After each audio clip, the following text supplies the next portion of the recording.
tayo ng merienda. Gagawin natin tuna pasta. But this time, ibang gagawin ko. Itong macaroni na pasta ang gagawin ko kasi ito yung available dito sa bahay.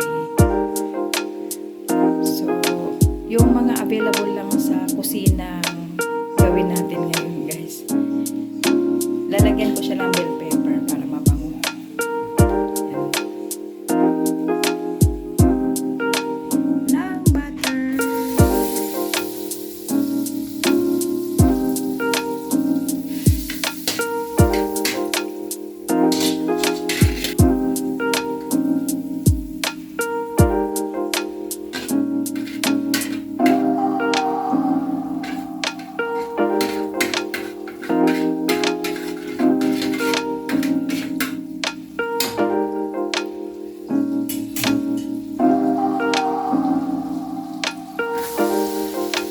Sama-sama na. Ganon din yan.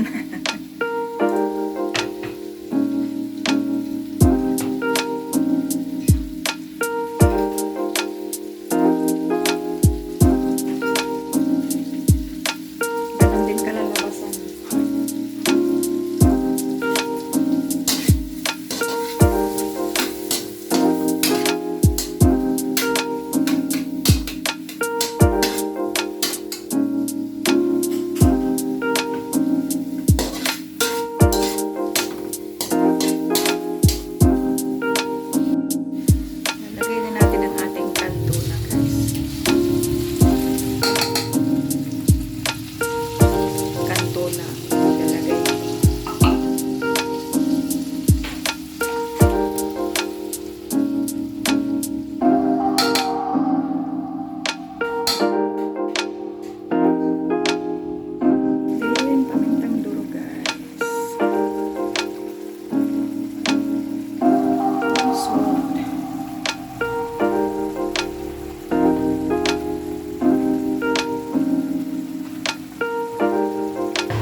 Ang lalagay ko lang ay iba.